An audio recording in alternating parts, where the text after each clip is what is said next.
Holy We're looking for Jen Shah. She just left. Someone that we're friends with is in big trouble. Real Housewives star charged in massive fraud money laundering scheme. It was devastating. I think Meredith might know something. I don't think I know who she is. They have a lot of evidence to go after somebody. Chris, can you hear us? Loud and clear. He said, yes, bitch. That's what he said. Your Real Housewives of Salt Lake City after show starts now.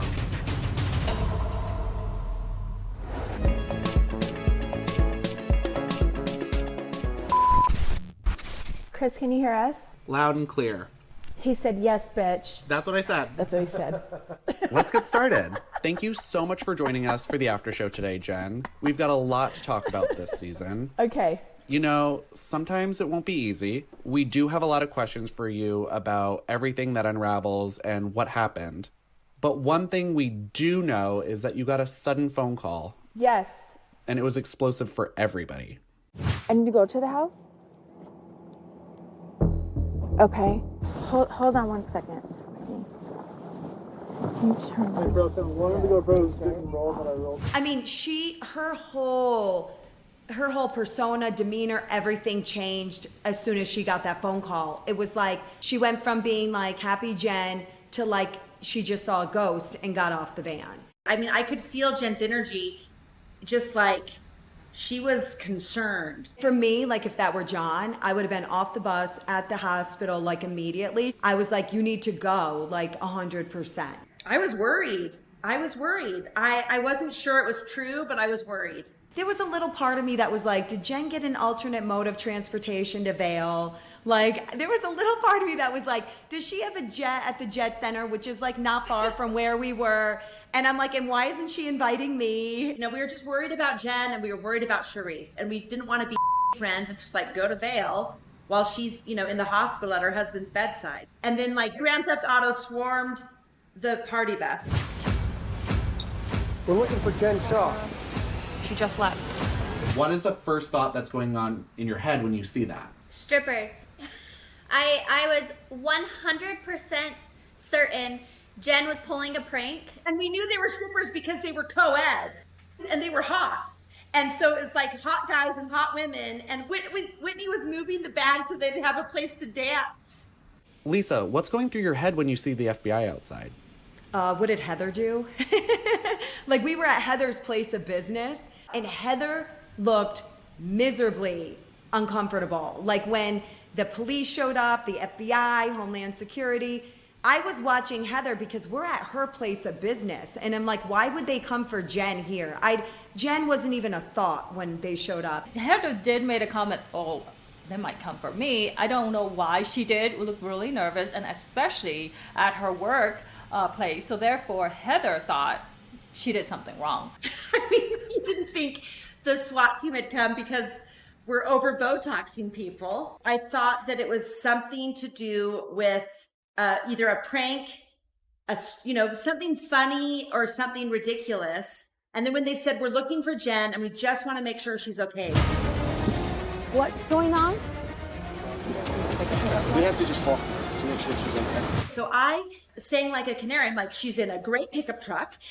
Has beatbox braids and a fox fur on. She left here. She's on the phone, and she left here. She got in the car, took her bag, and she said that her husband had internal bleeding, and she was headed straight to the hospital. You know what I mean? Like, I just, like, gave her up. I'm like, she left 12 minutes ago. She barely left. Go find her. Once Heather got off the bus to speak with them, we kind of look out the window and I was like, they have guns. Like, they have their guns out, like, full on.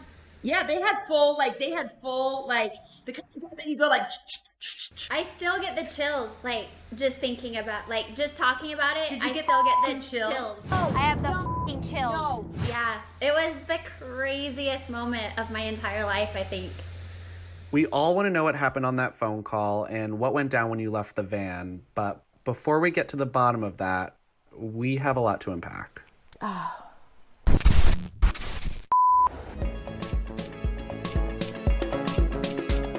Once you realize these agents in the parking lot were looking for Jen, We're looking for Jen Shah. what's going through your mind? I kind of was worried that maybe someone was after Jen, because the way that they kept saying, we just need to make sure she's okay, she's okay. You know that she's okay? That she left? It was like, wow, like, did we just dodge a huge bullet? Was there an attack on Jen? Was someone after her? Yeah, absolutely. The detective said that to me probably 5 or 6 times. Like, we're looking for Jen Shah. We need to make sure she's okay. What's going on? We have to just talk to her to make sure she's okay. My brain immediately shifted because last year Jen had told me and a few of the other girls that there was a guy that ended up going to Rikers because he was harassing her. And when they were saying they were worried if Jen's safe, I was thinking, did this person escape? Is Jen's life in danger? Is Jen okay? We leave Beauty Lab and Laser. We're gone maybe like 10, 15 minutes. And then that's when I got a phone call. Well, it was a New York number. I answered it and it was a detective saying, and what he said to me was, hi, this is Detective so-and-so. I just want to make sure, are you okay? I said, wait, you're from where? And he says, New York City. The first thing I said to him, is my husband okay? He's like, yes, your husband's fine. I just need to make sure you're okay. I get a text from Heather. I'm just going to message her.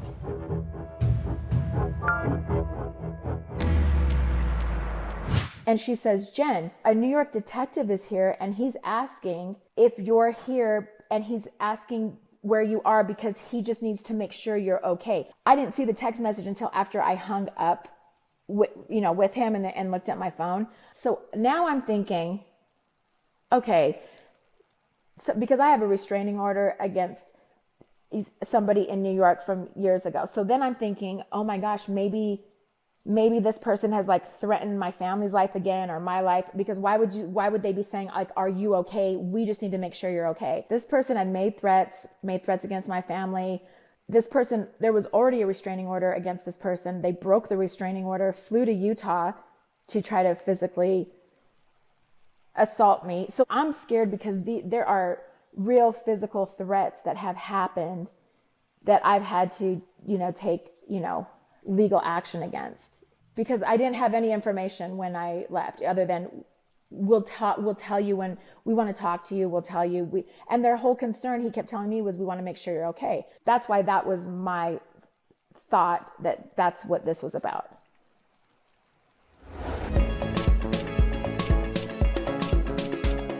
Meredith, in Vail, you opened up about an experience at your store involving Jen, her employee named and a green clutch. Yeah, I mean, again, I was not actually there. I got a call from my manager and she said, I don't know what to do. There was a clutch that one of the guys who was here with Jen kept walking around the store, picking it up, putting it down, whatever. It's gone. So I was like, oh, well, that's a problem. I said to my manager, send her a text and just gently say, did you borrow it? And within 30 seconds, my manager's phone is ringing. And on the other end is and says, I'll bring the bag back tomorrow. I am not making it up.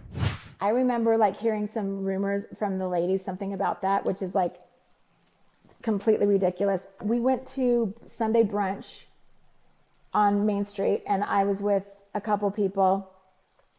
We went into Meredith's store. I went in to support her. I think I called her, FaceTimed her. She was out of town. The store just closed, and I had like 8 missed calls from Jen. And at that point in time, I was, already very on guard with her. But I kind of was like, well, what if something's really wrong? I better call back and see what's going on here. So I did, and she answered and she said, oh, I was calling because your store was closed and I wanted to come in. We're doing a TikTok and I was thinking I'd buy some things to put in the TikTok. And I'm like, okay, great. She said, but I got your manager to open back up. Fine. Great. No problem. I bought a couple things in her store. I bought like a snakeskin clutch. I bought 2 of them. I bought, I don't know, like a few other things. The girl working at her store put everything in the bag. We leave, don't think anything about it. And then said he got a call from whoever the girl was that rang us up saying, oh, I think I put something in your bag that you didn't pay for, or something like that. And I'm like, what is she talking about? I bought 2 purses, so I don't know if she put a third one, but it sounded to me like it was just a mistake she made by putting something in the bag that when she rang it up. And so checked it, took whatever it was back up there, and that was it. They can't be so stupid to think that in a jewelry store we don't have security cameras. You know, if they know we know it's missing, obviously we're going to pull the footage. It shows him walking out with this clutch in his hand. It was not bagged. It was not paid for. It was literally picked up and taken out of the store. Pull your footage up. We were in there. We bought stuff at your store. If your girl makes a mistake at the cash register and puts something in the bag, how's that our fault? And so then the next thing I hear, Meredith is accusing of like stealing something. I know how reactive Jen is, and that if anyone makes any accusation of something being taken, I mean, we know where that will go. I don't have to get into it. If that's the truth, bitch, call the police, call 911. If someone stole from you, call 911. Or if you think someone on my team, why wouldn't you call me? Why wouldn't you call me? Because it's bullshit.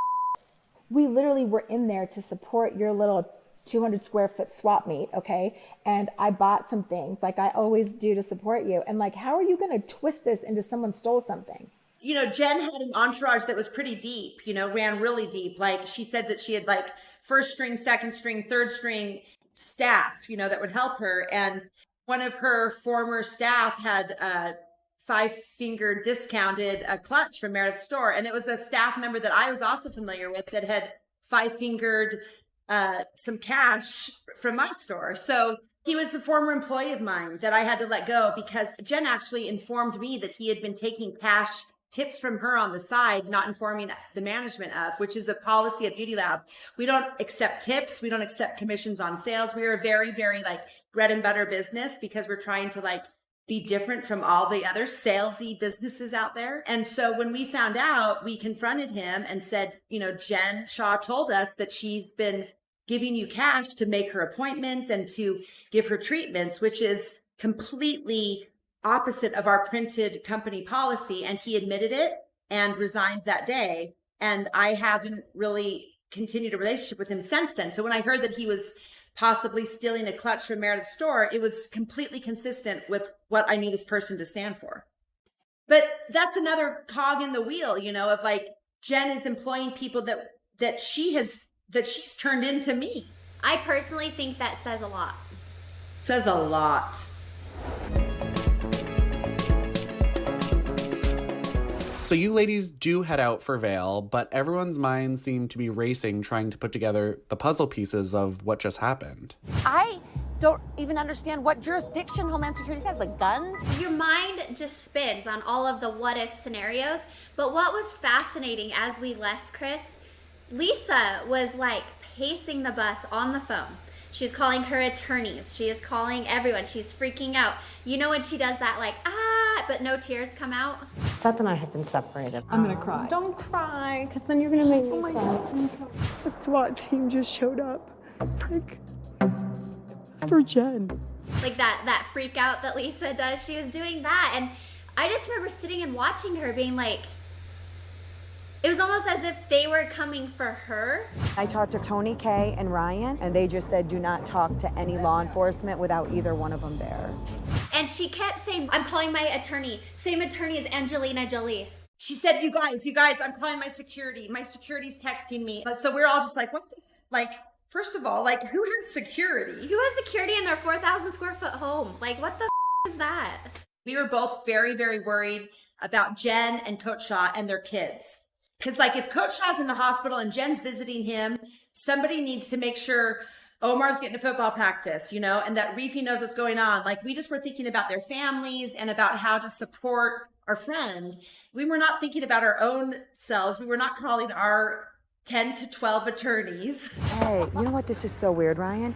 Can you tell me what's going on? Would Homeland Security show up for that? I mean, like, I'm like literally shook right now.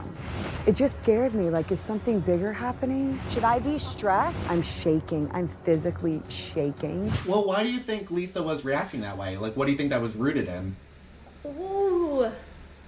What is it usually rooted in when we project and deflect and make a big scene? It's usually some sort of guilt. I agree. I feel like all of my reactions were normal for me.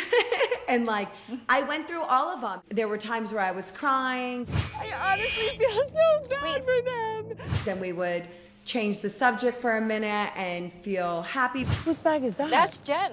She left it. The woman just had to evade arrest. Don't be going through her personal items. I don't think she's coming back. No, for I don't these. think so. I think it was a lot for us. Like emotionally, I went on a roller coaster, one that I wouldn't wish on anyone. You know, it weighs on you. Someone that we're friends with is in big trouble. Oh no, Stu, I feel so bad. I honestly feel so bad.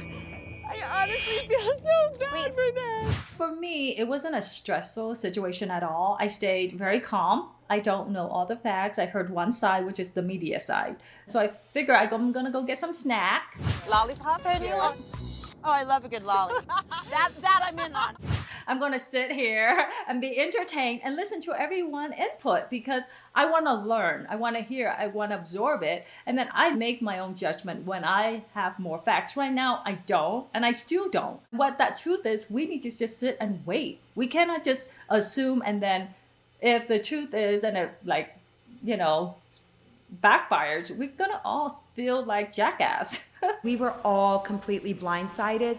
This is the last thing I thought that was going to happen that morning. Like, arguments, yes. Discord, yes. The last thing we all anticipated happening that day is Homeland Security, the FBI, and the New York police showing up at Beauty Lab. Crazy.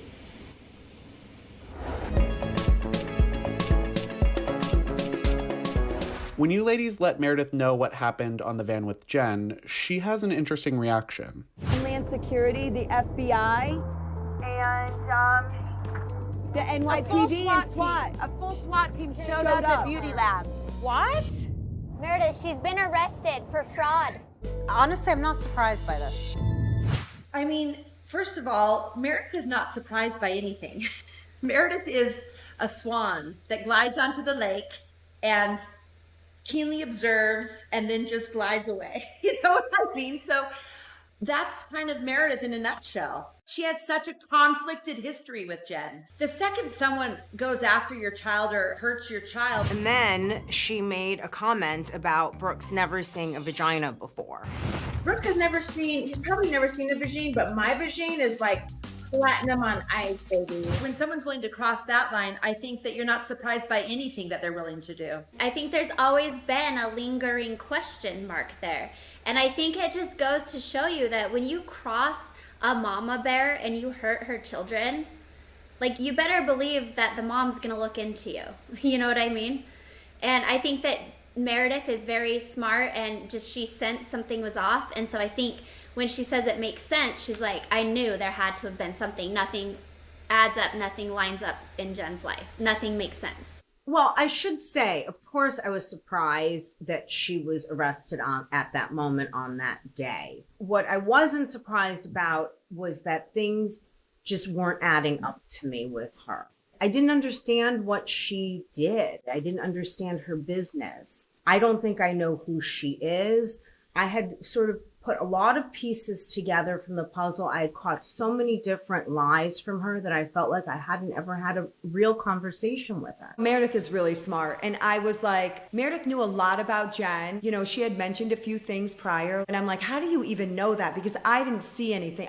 I've never been sent anything about Jen Shah. I've never seen anything on the internet.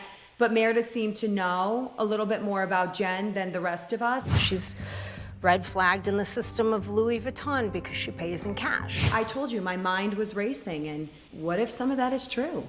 I think Meredith might know something.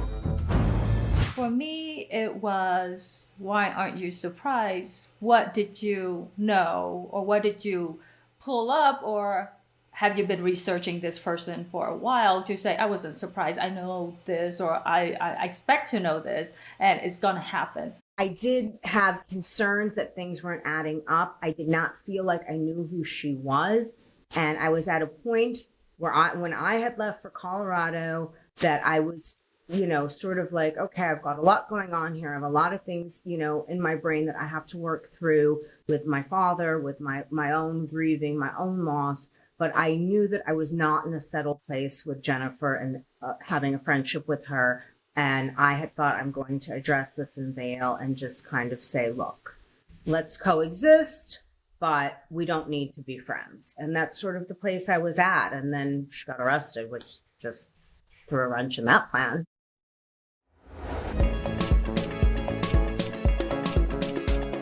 Whitney, you were the first one to see the article about Jen's arrest. What was going through your mind when you saw it? Am I allowed to cuss on here? Yeah. Because it was the biggest holy moment. Oh my gosh. What? Oh my gosh. You never What? talked to me. What? Oh my gosh. What? Real Housewives star charged in massive fraud money laundering scheme. No. I have the f***ing chills. No. We're still just coming down from being numb from the federal agents on the bus. Why are the police there? NYPD. Holy shit, what the is going on? And now we're getting an article that Jen has been arrested and indicted for money laundering and wire fraud, like conspiracy to commit. Her and Stu were charged for laundering money and stealing people's money. For me, I heard money laundering. I did not know the history of her business. All I know is she owns a marketing company. And Whitney has to explain the whole situation. When you buy data, you can actually select what demographic you want. Yes, so they yes. would select vulnerable people. They buy that data and sell to them fake shit. How did Whitney know so much about this? Get them on a subscription, get their credit card charged every month, and they can't get off of it. And it just makes me wonder. Yeah. I was pretty dramatic in that moment. I'm like, fraud. Like, I didn't know what to do. It was so emotional. I market online. I sell my skincare online. So I work with marketing agencies every day. And I promise you that it's not as lucrative as what Jen's life is, like what she's living. I don't believe everything. I need to know and see it and prove it. I know that the federal agency not just going to knock on your door for fun and say, hey, I just want to check on you, see how you're doing. No, they have a lot of evidence to go after somebody. And we have a really good system here in America, innocent until proven guilty. So stop thinking she's guilty unless we know she's guilty. So let's not jump to that conclusion just yet. She's going to prison. I can't even put it into words, Chris, other than holy It was devastating. It was devastating to read it on like a national press saying that Jen and Stewart had been indicted for horrible, horrible crimes. Jennifer, Shah, and Stuart Smith allegedly profited by generating lists of victims for targeted and directing co-conspirators to defraud them. We know Stewart, we know his wife, we know his children, we know Jen, we know her husband, we know her children, and you think, is it true? Is it real? And holy shit.